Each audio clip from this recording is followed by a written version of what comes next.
Assalamualaikum warahmatullahi wabarakatuh. Sahabat Yoma TV, jumpa lagi dengan saya Muhammad Saleh sebagai host di acara Yoma TV Peradaban. Nah, pada kesempatan kali ini saya mungkin akan ngobrol terkait desa. Bicara tentang desa, kita tidak luput atau tidak bisa melupakan histori dari Undang-Undang 6 2014 tentang pemerintahan desa. Itu yang kemudian desa berubah menjadi desa membangun, bukan membangun desa. Kemudian lahirlah pemimpin-pemimpin desa yang kemudian inovatif membangun otonomi desa sendiri. Bahkan ada sempat diundang Pak Jokowi, ada desa Umbul Ponggo atau desa-desa yang lain. Nah, pada kesempatan kali ini saya juga akan ngobrol bareng dengan desa yang kepala desa, maksud saya kepala desa yang kemarin sempat viral di bulan Ramadan kemarin dengan programnya santunan anak yatim yang sempat trending dan diangkat atau diekspos oleh media nasional. Namanya sangga panggilnya Mas Kades, Mas Kades. Mas Kades atau Mas Kamiludin. Ya, Nama aslinya saya perkenalkan dulu mungkin beliau, nama aslinya Mas Kamiludin. Beliau adalah kepala desa Sidomulyo, Kecamatan Silo, Kabupaten Jember. Siap. Nah, bagaimana kabarnya Mas Kades ya? Ya, alhamdulillah, Mas Soleh. Assalamualaikum warahmatullahi wabarakatuh. Waalaikumsalam warahmatullahi wabarakatuh. Nah, ini kan alhamdulillah kesempatan kali ini bisa berjumpa langsung. Ya. Kalau kemarin saya bisa hanya melihat di televisi. Ini gimana ceritanya, programnya kok bisa viral seperti itu? Awalnya kok muncul inisiatif seperti itu, Mas Kades, Mas Ya. Kamil? Jadi yang pertama adalah kaitan dengan program santunan anak yatim yang sempat viral pada bulan Ramadan kemarin. Itu sebetulnya adalah program yang selama ini dinanti-nantikan oleh masyarakat, dan salah satu janji kampanye saya bahwa 100% hasil dari sewa tanah kas desa, atau katanya orang Madura itu tanah catoh atau tanah upul, itu 100% pemanfaatannya untuk kepentingan anak yatim 100%. Oh, Gitu. istilahnya kalau bahasanya tanah bengkok ya. Ya, tanah bengkok ya. Itu sistem sewa, jadi kita menyewakan tanah kas desa. Kita gelar secara terbuka, lelang terbuka. Alhamdulillah laku disewa 212 juta rupiah per tahun. Ya, kalau di sebelum saya menjabat tahun 2021 itu laku 64 juta. Oh, berarti up-nya 2 kali lipat. 4 kali lipat. 4 kali lipat. Karena barokahnya anak yatim tadi itu. Dan sudah kita tunaikan. Kemarin H-5 Lebaran Idul Fitri kemarin kita memboyong 108 anak yatim belanja di swalayan. Ya, kita booking swalayan dari jam 7 sampai jam 10 pagi khusus untuk anak yatim. Itu programnya bakal berlanjut tiap tahun? Setiap tahun. Selama saya jadi kades, program itu pasti berjalan. Ya, begitu. Tapi hanya bulan Ramadan saja ya Mas? Ya, yang ini, yang kaitan dengan THR itu setiap bulan Ramadan. Kalau kaitan dengan kesehariannya, kita tanggung beasiswa pendidikan dari tingkat PAUD sampai tingkat SMA, baik itu pesantren maupun non pesantren, dan berupa usaha produktif. Ada koperasi unit desa di mana 100% sahamnya miliknya anak yatim. Ini kan kita belum tahu nih program-program dari Mas Kamil ini. Programnya apa saja ini? Kalau saya di desa dengan mengusung tema maju desanya bahagia warganya. Kayak mirip Jakarta ini. Ya, mirip-mirip lah ya, mirip-mirip. Jadi maju desanya bahagia warganya. Jadi kalau untuk membuat masyarakat itu bahagia. Jadi bahagia itu sebetulnya derajatnya di atas sejahtera. Belum tentu orang kaya itu bahagia. Tapi kalau bahagia sepertinya di atasnya sejahtera. Jadi saya mengambil diksi bahagia. Jadi kalau desanya maju, saya yakin masyarakat pasti bahagia. Itu tagline yang sering kita usung di desa Sidomulyo, desa kita.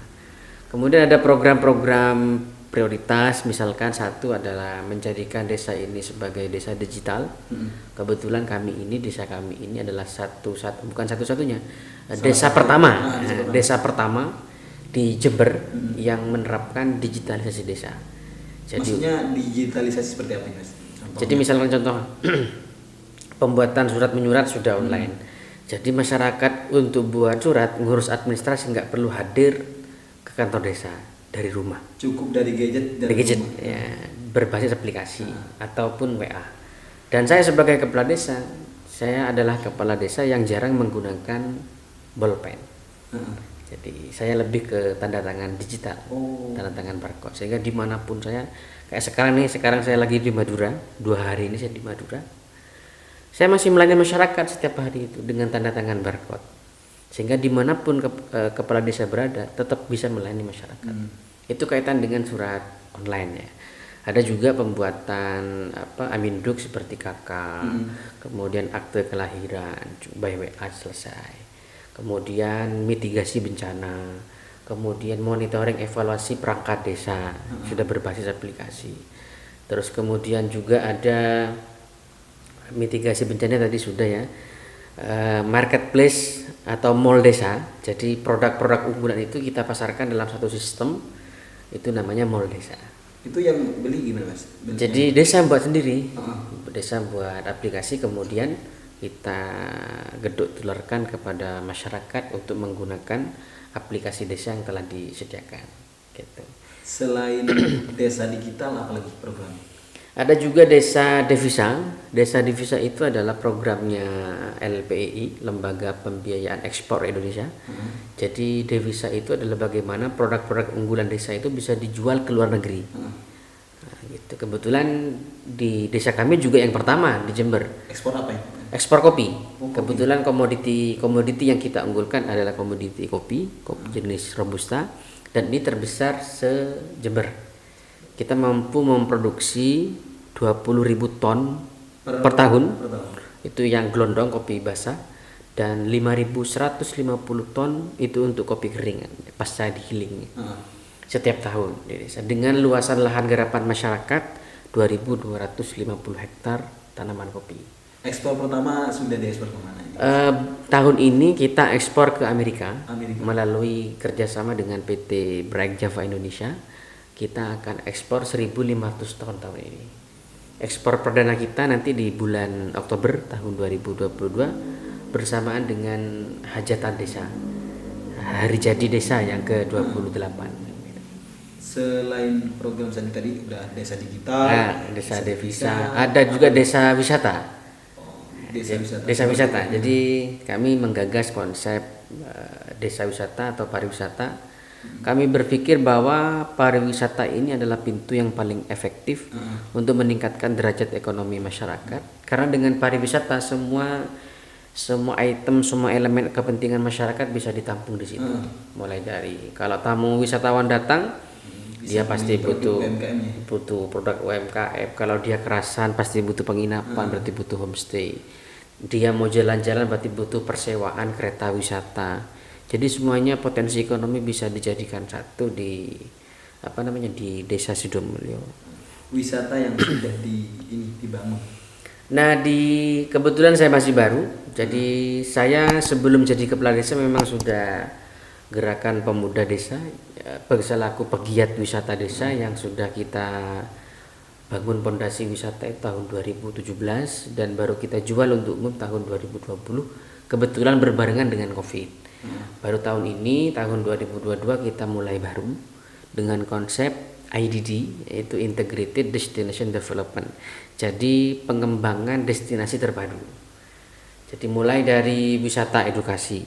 Wisata edukasi itu ada wisata edukasi ternak Raja Domba. Jadi masyarakat tamu diajarkan bagaimana cara beternak domba yang baik, cara penggemukan bagaimana, cara pembibitan, cara perawatan, termasuk pasca perawatan atau jual belinya kambing diajarkan juga. Kemudian ada wisata edukasi rumah batik. Ada batik tulis, ada batik cap, ada ekoprint juga ada semua. Jadi wisatawan yang datang diajari bagaimana cara batik. Gitu. Ada wisata fosil kayu. Jadi limbah akar yang diinstalasi menjadi sebuah kerajinan tangan yang bernilai tinggi. Dan edukasi yang keempat adalah industri kopi. Bagaimana cara tanam kopi, bagaimana proses olahan kopi, bagaimana roasting kopi, bagaimana packaging kopi, bagaimana barista kopi. Itu diajarkan semua kepada tamu. Itu kaitan dengan wisata edukasi. Kemudian yang kedua ada wisata alam, ada wisata kafe sawah. Jadi ada subah kafe di sawah. kemudian ada kafe pinus, ada kafe di tengah-tengah pinus. Hutan pinus ini. Ya, dan ada kafe Gumitir di Gunung Gumitir. Itu yang berarti kafenya itu ada 3. ada 3, ada 4. Sama satu kafe Silo Cafe. Ini miliknya desa. Jadi kafenya ada di dalam kantor desa. Untuk melayani tamu-tamu desa. Itu di bawah pengelolaannya pemerintahan desa semua. BUMDes. Oh, yang di desa itu miliknya BUMDes. Dan lainnya adalah mitra BUMDes atau semacam mikro destinasi.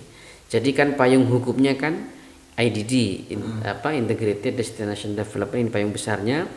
Kemudian menggabungkan potensi-potensi yang ada, ini namanya mikro destinasi. Mulai dari wisata edukasi, wisata alam, dan wisata budaya. Disatukan, diintegrasikan secara terpadu oleh BUMDes dengan konsep IDD tadi itu. Kita juga punya kereta wisata. Jadi pendaftaran 1 pintu ke desa. Nanti desa yang akan mengantarkan tamu itu mau dibawa kemana? Mau ke wisata edukasi, wisata alam, apa sport tourism, wisata olahraga.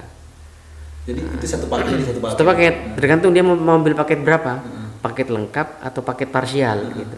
Separuh-separuh. Berarti tidak harus ngambil semua, Bel? Enggak harus gitu. Karena kalau diambil semua ya enggak selesai 2 hari. Harus nginap. Saking banyaknya potensi desa wisata kita gitu. Selain wisata tadi udah digital, devisa, ya. Terus wisata, ada desa lagi wisata, ada lagi desa sholawat. Desa sholawat. Ya. Jadi bagaimana nilai-nilai spiritual, nilai-nilai religius terbangun di pemerintah desa. Kenapa harus pemerintah desa? Karena memang pemerintah desa, terutama kepala desa itu adalah contoh cermin. Jadi sebelum nyuruh masyarakat untuk sholawatan, ya desa harus sholawatan dulu. Jadi desa sholawat itu bagaimana kemudian kegiatan sholawat ini dianggarkan oleh pemerintah desa melalui perdes, peraturan desa. Jadi ada perdesnya? Ada, jadi kita punya perdes sendiri. Jadi setiap 1 minggu sekali RT RW wajib mengadakan majelis sholawat di masing-masing RT. Kemudian 1 bulan sekali mengadakan majelis sholawat akbar di kantor desa. Kemudian setiap pagi di kantor kami itu sebelum pelaksanaan rutinitas pekerjaan itu ada kegiatan rutin namanya sholat duha berjamaah. Jadi seluruh perangkat wajib sholat duha. Kemudian habis sholat duha itu istighfar 100 kali, kemudian sholawat juga 100 kali. Itu absensi pagi. Kemudian absensi istirahat itu di sholat duhur berjamaah. Kan ada 3 kali absensi. Absensi pertama itu sholat duha, absensi istirahat itu sholat duhur, dan absensi kepulangan. Jadi sebelum pulang wajib sholat asar berjamaah, baru boleh pulang. Dari jam 8 pagi sampai jam 3 sore. Menarik nih. Nah, itu. Jadi udah secara duniawi dapat, ukhrawi juga dapat. Nah, itu.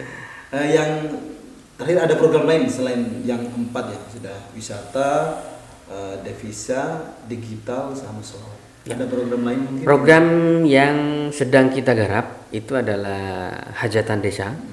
Hajatan desa itu perayaan hari ulang tahun desa yang ke-28 yang insya Allah kita akan gelar pada 1 sampai 9 Oktober tahun 2022. Di situ ada festival kopi, ada festival durian, ada festival budaya, kemudian juga ada spot tourism berupa trail dan goes, dan yang paling ditunggu-tunggu masyarakat ini adalah peresmian gapura desa. Gapura desa terbesar se-Indonesia.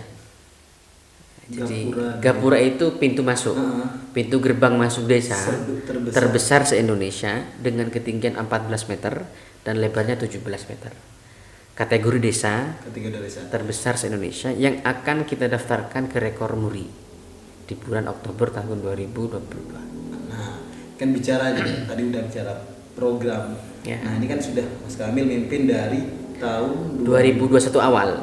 Jadi kalau ke sekarang 6 sampai 7 bulan lah. Ya, berarti. Nih mungkin bisa disampaikan prestasi selama 7 bulan dalam Iya. Prestasi yang pertama mungkin saya mengantarkan desa yang baru saya pimpin ini menjadi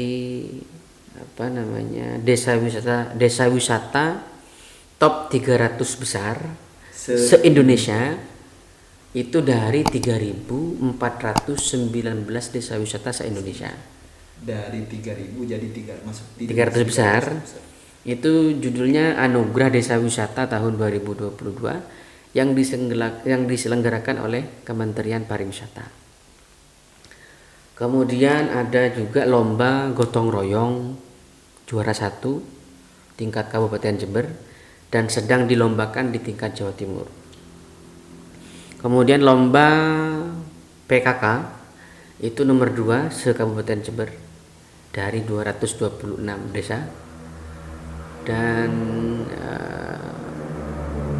lomba video kreatif tingkat Jawa Timur masuk nominasi 10 besar dan saat ini sedang penilaian untuk penentuan siapa juara 1, siapa juara 2, siapa juara 3. Dan terakhir bulan Juni kemarin saya mendapatkan penghargaan dari BPIP, Badan Pembinaan Ideologi Pancasila Republik Indonesia, Kades berprestasi Setapal Kuda. Setapal Kuda itu mulai dari Banyuwangi, Jember, Situbondo, Bondowoso dan Lumajang, yang diselenggarakan oleh BIPRI dan bekerja sama dengan Universitas Negeri Jember, yang saya terima pada tanggal 30 Juni kemarin. Oh, berarti 6 hari yang lalu lah. Sekarang tanggal 6. 6 hari yang lalu baru kemarin saya menerima penghargaan itu. Menarik ya, dari baru 7 bulan ya mimpin, tapi beliau prestasinya sudah ya alhamdulillah. Dan mungkin rencana-rencana ke depan, jadi sudah tadi paparkan tentang program kerjanya, mungkin rencana yang akan ke depan. Kalau kita fokus ke bagaimana desa wisata ini menjadi desa wisata kelas dunia, yang menjadi jujukan wisatawan mancanegara. Ini kan bulan Oktober kan ada pertemuan G20 di Bali. Kebetulan kita salah satu peserta lomba esai di tingkat nasional yang akan dilombakan pada bulan Juli ini. Nanti memperebutkan 10 besar se-Indonesia sehingga kita bisa mengikuti forum G20, sehingga cita-cita kami menjadi desa wisata kelas dunia dan desa percontohan. Nih kemarin ada studi tiru ya, kalau di Jember lagi trending studi tiru, bukan lagi studi banding tapi studi tiru. Kemarin kita datangan dari Bali, jadi ada salah satu desa di Kabupaten Bangli, Desa Bunutin di Provinsi Bali, melaksanakan studi tiru ke Desa Sidomulyo, bagaimana digitalisasi yang telah dilakukan oleh Desa Sidomulyo ini bisa diterapkan di Bali. Gitu. Jadi ada desa wisata kelas dunia dan desa percontohan ya. Jadi harapan kami kita ini menjadi percontohan dan inspirasi bagi desa-desa yang lain. Karena bagi saya membangun desa itu ya sejatinya membangun Indonesia, ya membangun desa. Iya, karena mungkin ini ya, tanpa kita sadari, karena pemerintahan desa merupakan struktur terkecil dari negara. Dari negara. Hmm. Jadi saya ini adalah kepala negara terkecil. Ya, gitu. Lingkupnya desa. Jadi Indonesia itu tidak besar karena obor yang di Jakarta, tapi bercahaya karena lilin-lilin yang ada di desa. Gitu. Jadi semakin banyak desa yang maju, maka semakin cepat Indonesia akan menyandang gelar Indonesia Emas tahun 2045. Gitu. Menarik. Sangat menarik ya, tadi beliau memaparkan prestasinya sama program-program yang selama dari 2021 sampai 2027 kan masih panjang. Masih panjang sekali. Semoga belum genap setahun, masih 7 bulan. Semoga dengan ini kan masih panjang masa periodisasinya, mungkin tambah lebih baik. Amin. Harapannya begitu. Amin. Jadi tidak hanya tentang desain digital, tapi mungkin program-program yang lain bakal menyusul di kemudian hari. Amin. Ini mungkin terima kasih Mas Siap. Kamil. Mungkin teman-teman sudah bisa menyaksikan paparan dari prestasi beliau, terus program-programnya beliau yang sangat menarik, dari program desa digital, wisata, devisa, dan sholawat. Itu programnya yang kemudian berjalan secara beriringan. Dunia dapat, akhirat juga dapat. Hablum minallah hablum minannas. Jadi bahasa saya itu ketuhanan dapat, kemanusiaan juga dapat. Ini makanya kemudian beliau dapat penghargaan anugerah Kades berprestasi, anugerah Pancasila. ya, Pancasila. anugerah. Karena beliau mengamalkan hablum minallah. Ya, kita belum minanas. Ayat ada Sila. Sila yang pertama. Ketuhanan, Hmm. kemudian sila yang kedua, Agama dan manusia. sila yang kelima. Nah, sila-sila yang lain juga bakal insya Allah. Betul, betul. Mungkin itu teman-teman ya, semoga kita bisa berjumpa lagi. Amin. Mungkin Yauma TV bisa diundang nanti di acara hajatan desa untuk bisa ngeliput langsung wawancara beliau bagaimana kemegahan acara yang bakal dilaksanakan di Desa Sidomulyo Kecamatan Silo Kabupaten Jember. Terima kasih. Sama-sama, Mas Nabil. Saleh. Akhiran dari saya, kurang lebihnya mohon maaf. Wassalamualaikum warahmatullahi wabarakatuh. Waalaikumsalam warahmatullahi wabarakatuh.